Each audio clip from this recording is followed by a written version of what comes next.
How's everyone doing today? We got some big news today, going from Star Wars Outlaws being compared to an Assassin's Creed to a brand new manga multiplayer game that's on its way. Let's get into it. For those living under a rock, Star Wars Outlaws recently showcased at the Xbox Showcase is the story of Kay Vess and her little buddy Nyx crossing the galaxy amidst multiple crime families at war. The events of their story take place between the iconic movies Empire Strikes Back and Return of the Jedi.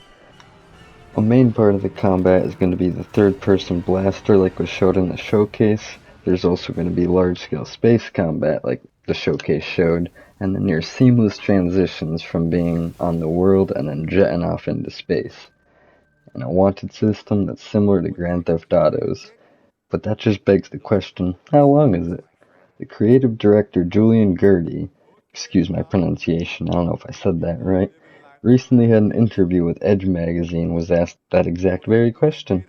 He went on to say that each world is handcrafted and will compare to the size of two entire regions of Assassin's Creed Odyssey.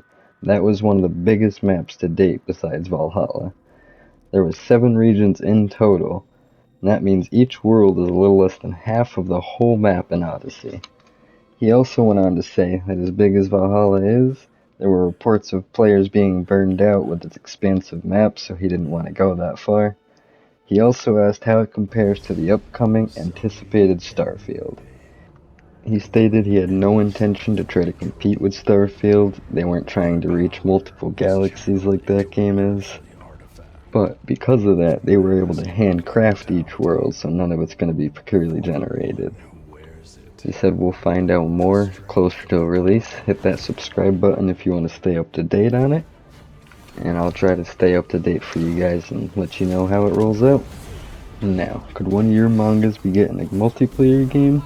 If you like the One Punch Man, you're in luck. Crunchyroll announced the upcoming One Punch Man world, and they stated that it's going to be the biggest game yet in the One Punch Man universe. It's going to be a third-person multiplayer action game set within the first season, so you get to play through all those arcs firsthand.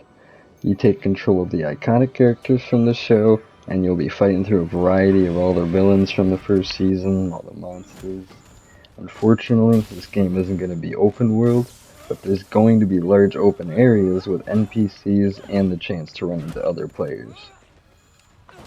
One of the main places for that is going to be the hub. That's where you'll go to meet your friends, group up with strangers. That's where you're going to be taking on the missions and raids, even though they haven't said how many people can participate yet. They also teased an expansive combat system featuring a whole bunch of combos, and of course your character ultimates from the show. That game unfortunately is only coming to the PC, iOS, and Android, no console date release yet. And lastly, we got a little bit of an update for some Assassin's Creed Mirage information. Creative director Stephen Bowden, again, sorry for my pronunciation, over the weekend held an Ask Me Anything query. One of the big questions he was asked is DLC. Is it coming or no? He went on to say that there are no plans for it. Mirage is unfortunately intended to be a standalone experience, which is a little surprising since the past 3 Assassin's Creed all had huge DLC packs. He also said the game was going to be much smaller scale, with its map being about the size of Constantinople in the Assassin's Creed Revelations game, and this game is doing away with the RPG elements. All the unlocks and missions, weapons, armor, it's all going to be behind your story progression now. That's all I got for you for now. Hit that like and subscribe, and I'll talk to you guys later.